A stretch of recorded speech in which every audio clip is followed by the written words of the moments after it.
Para a gente falar de conceitos de mercado futuro, eu gostaria de compartilhar com vocês algumas premissas que são importantes para que nós entendamos este momento de mercado. Tá? Primeira coisa, eu gostaria de pedir o slide, Luciano. Eu gostaria de colocar para vocês que, para que nós tenhamos um mercado futuro funcionando, eu preciso, não diferente do mercado físico de café, do que acontece também com a soja, com o milho, eu preciso ter dois personagens. Dois personagens são de fundamental importância nesse mercado. O primeiro personagem é o comprador daquela mercadoria futura. E o segundo personagem é o vendedor daquela mercadoria futura. Tá certo?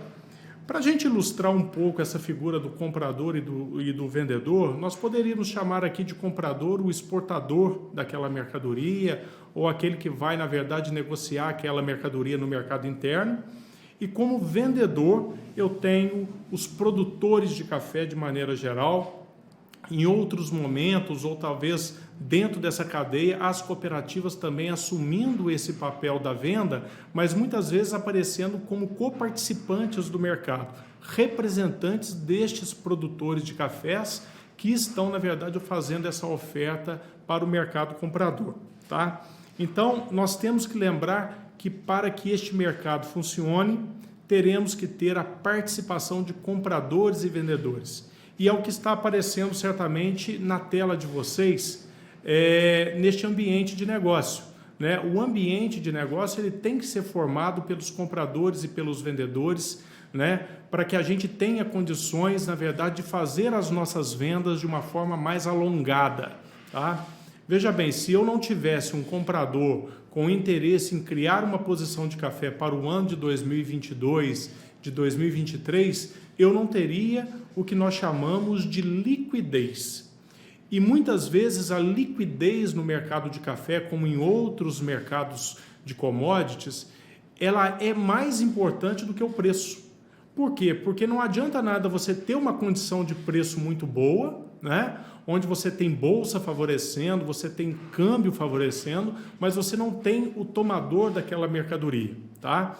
Então, estes compradores, eles são fundamentais para que os nossos negócios, de fato, sejam efetivados. Então, é uma premissa. Né? Então, ou seja, sem a presença dos dois, não existe mercado nem físico e não existe muito menos o mercado futuro aqui que nós estamos trabalhando. Tá bom? Uma outra premissa que nós temos que ter em mente, nós não podemos esquecer, é uma premissa muito importante. Senhor produtor, senhora produtora de café, vocês são eternos comprados em café, perfeito? O que eu quero dizer com essa mensagem? Eu quero dizer que o ano inteiro o produtor, a produtora, ela estará carregando o café. Ou esse café estará depositado em uma tulha, ou este café estará depositado em um armazém da cooperativa ou um armazém gerais, ou este café estará, na verdade, sendo desenvolvido lá no pé do cafeeiro. Né? Então, nós temos aí café o ano inteiro para ofertar. E se nós somos um eterno comprado em café, enquanto nós temos lavouras de café, o que nos resta é fazer o quê? É fazer uma boa venda de café, ou tentar acertar uma boa condição no mercado de café. Então, o grande desafio para o produtor de café é vender, tá certo? É acompanhar mercado, acompanhar notícias, acompanhar a conjuntura, conversar bastante, trocar muitas informações com seus pares de segmento e com outros elos da cadeia de produção e fazer o quê? Vender, perfeito? E para isso sempre nós teremos em mão o disponível, que é o que nós chamamos de mercado físico, como também nós teremos em mão o mercado futuro, que representa exatamente aquele cafezinho que está se desenvolvendo lá no pé do cafeeiro, perfeito? Então eu sempre terei que lembrar que eu tenho que trabalhar com essas duas possibilidades, vender o físico que já foi colhido, que está guardado, como também vender o café que está se desenvolvendo. E por que vender? E por que ter uma disciplina de venda, uma disciplina comercial? Porque nós somos eternos comprados em café. tá? E essa questão toda que eu estou trazendo para vocês se desenvolveu muito no Brasil, né? Eu me lembro de ter começado a trabalhar com o mercado futuro ali no início dos anos 2000. Nós fazíamos várias palestras, né? Era um tipo de catequese ali do produtor, onde nós levávamos os produtores a entender, né, a funcionalidade do mercado futuro. O negócio vingou, né? Hoje o Brasil faz muita operação de mercado futuro. Boa parte do que é produzido no nosso país já está comprometido ali nas operações de mercado futuro, tá? Isto mostra a evolução do produtor, né? Que o produtor evoluiu, ele está de olho em custos, na verdade ele está de olho nas condições de mercado. Atrelando a questão do custo com as condições de mercado, ele sabe, né, o melhor momento ali que ele pode estar utilizando do mercado para fazer as suas fixações de preço, tá? Então, isto demonstra que o mercado de café evoluiu, né? Se nós compararmos o sul de Minas Gerais, onde nós estamos instalados, e buscarmos aí uma comparação com outras regiões produtoras, né, Mogiana Paulista, Cerrado Mineiro, nós chegaremos à conclusão que estas outras regiões, inclusive, estão utilizando com mais frequência e de uma forma mais intensiva, né, essas ferramentas aí para fixação de preço, tá? Então, isso é um sinal de evolução, tá? E isso tudo está acontecendo justamente por conta deste fato, do produtor entender que, na verdade, ele é um eterno comprado em café, tá bom? São premissas que nós não podemos esquecer e que precisam fazer parte do nosso cotidiano, precisam fazer parte das nossas decisões. Uma outra premissa muito importante, né, é a questão da fixação do preço, né? Então, ou seja, neste momento, eu gostaria de pedir mais um slide, que é o slide que mostra as necessidades, né, a razão da existência do mercado futuro. Essa questão da fixação do preço ela é muito importante porque um preço futuro ele deve ser utilizado, né, exatamente naquele momento onde você consegue diluir, né, uma boa parte daqueles custos de produção que você, na verdade, absorve durante o ano em vendas de café. O que eu quero dizer em outras palavras? Atrelar, né, o custo de produção, tá certo? Aquela venda de café, né? Então, ou seja, existe muito essa da questão especulativa no mercado, né? Muitos produtores gostam de carregar ali estoques de café de um ano para o outro para especular, né? Esperando ali aumentos de preço. Eu não estou julgando que isso seja uma prática errada. Os últimos anos demonstrou que não é uma prática errada, né? Aqueles que carregaram estoque de um ano para o outro em função das anomalias de clima que nós tivemos, tiveram sucesso na hora da comercialização. Conseguiram vender melhor em relação àqueles que fixaram um percentual maior da safra. Só que nós temos que entender que o nosso mercado ele é um mercado formado por muita volatilidade. Nós temos muita oscilação de preço, nós temos muitas variáveis que compõem ali o mercado de café, tá certo? Então, acompanhar o preço daquele café que está sendo negociado ali no mercado futuro e encontrar o momento para fixar aquele preço com o objetivo de reduzir o custo de produção da lavoura é uma estratégia muito inteligente e é uma estratégia comercial e que precisa ser analisada e buscada pelo produtor de café, tá certo? Então, esta é mais uma premissa. Mercado futuro, né, que nós estamos aqui comentando, é uma ferramenta que permite o produtor fixar ali o seu preço com o objetivo de reduzir custo de produção, né? Se nós formos, na verdade, especular, esperar alguma condição melhor no mercado, é bom, né? É interessante que se faça com o lucro da atividade, com aquela parte que não está comprometida muitas vezes com o fluxo de caixa da atividade, né, ou com compromissos financeiros que a atividade possua, tá bom? Então, são premissas que nós precisamos observar, né, acompanhar e à medida das oportunidades ir realizando ali operações para que a gente tenha essa condição do preço fixo ajudando ali no custeio da lavoura, tá bom? Uma outra premissa, é um ponto que eu gosto de bater muito, de falar muito, né? O hedge, né, que é a fixação de preço, então existe um sinônimo aí de hedge com fixação de preço. Quando eu faço um hedge, né, quando a gente vai buscar essa tradução no inglês, na língua inglesa, você chega à conclusão que fazer um hedge é fazer uma cerca em torno do preço. Ou seja, em outras palavras, nós estamos falando de fixação de preço, tá? Então, este hedge, ou esta fixação de preço, ela precisa ser buscada pelo produtor exatamente no momento que ele não precisa fazer nenhum tipo de hedge, né? Você não entendeu errado, é exatamente isso que eu coloquei aqui. O hedge, a fixação, ela precisa ser feita em um momento onde o produtor perceba que não exista uma necessidade de hedge, né? Gostaria de pedir a tela do gráfico, Luciano. Por quê? Porque é neste momento do ponto 1, né, que eu tenho a sensação de que o mercado poderá continuar subindo mais. E muitas vezes eu deixo de fazer a prática da operação de hedge, justamente por entender que aquela alta nunca terá fim. Perfeito?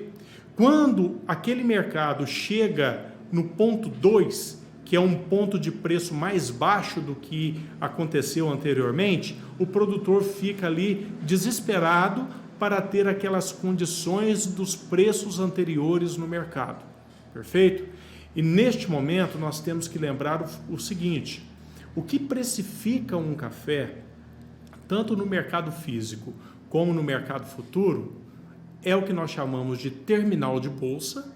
Geralmente nós estamos falando aqui do contrato C de Nova York, né? Da Bolsa de Nova York, e nós estamos falando do câmbio, tá? Então, estas duas variáveis cruzadas, descontadas da qualidade do café, criam as bases que nós praticamos no mercado futuro. Então, não adianta eu, na verdade, buscar um preço que existiu há 15 dias atrás, 20 dias atrás, sendo que hoje o terminal de bolsa mais câmbio está totalmente diferente daqueles praticados há 15, 20 dias atrás. Por isso que esta premissa ela precisa ser monitorada. O hedge ele é importante em momentos que eu não preciso dele. O que eu quero dizer com isso mais uma vez? Eu quero dizer que quando o café estiver num preço muito bom, você tem que olhar para o preço do café, olhar para o custo de produção, olhar para a margem de lucratividade que você está tendo e daí tomar a decisão, né, de fixar ou não uma parte daquela produção que você julgue interessante fixar, tá? Mas é neste momento, ou seja, não será esta situação em todos os momentos do mercado, porque o mercado ele é carregado de volatilidade, ele é carregado de oscilação, né? Se nós pegarmos o momento atual do mercado de café, nós vamos chegar à conclusão que há 15 dias atrás, ou até menos, uma semana atrás, nós tínhamos uma situação muito melhor para a fixação ali dos anos de 2022, 2023 do que nós temos hoje, tá certo? E por que na verdade, essa situação eu já não tenho hoje? Eu não tenho essa situação hoje justamente pelo fato do terminal ter mudado, pelo fato do câmbio ter mudado. Essa situação que eu vivo hoje no mercado de café, ela será contínua? Ela não mudará? Não, não é assim. Nós teremos que fazer o quê? Leituras dessas conjunturas para entender o que vai acontecer pela frente. Nós teremos ainda algumas variáveis importantes como frio, como seca, né? Ou a possibilidade da seca, a possibilidade do frio, que poderão reverter esse quadro que nós estamos vivendo agora de preço, criando novamente aí as condições que tínhamos há 15, 20 dias atrás. Então, daqui para frente, nós teremos que monitorar e, na verdade, verificarmos ali o melhor momento para fazer ali aquela fixação de preço, tá bom? Então, são premissas que precisam ser, na verdade, vigiadas, né? Elas precisam ser analisadas, precisam ser resgatadas na memória a todo momento, tá bom? Agora, pessoal, nós vamos falar um pouquinho dos conceitos, tá? O que é, de uma forma muito sucinta, a operação de mercado futuro? A operação de mercado futuro é uma venda que o produtor faz para a entrega futura e recebimento futuro daquela mercadoria. Perfeito? Isto é venda futura. Se nós pegarmos o Brasil, né, como exemplo, esta prática ela acontece no mundo todo, mas vamos pegar o Brasil como exemplo. As principais ferramentas utilizadas aqui no Brasil para que eu tenha essa prática sendo desenvolvida, na verdade, é o que nós chamamos de mercado a termo, ou o famoso barter, né? Qual que é a diferença de um para o outro? No mercado a termo, eu faço a venda futura, entrego aquela mercadoria depois de 1 ano, 2 anos, 3 anos, com base no contrato que foi firmado, e só receberei o dinheiro lá na frente quando, na verdade, eu fizer a entrega desta mercadoria. O que a diferencia do barter, também conhecida como CPR? A diferença do termo para o barter é que no barter eu recebo o pagamento antecipado, imediato, pela venda futura do café. Perfeito?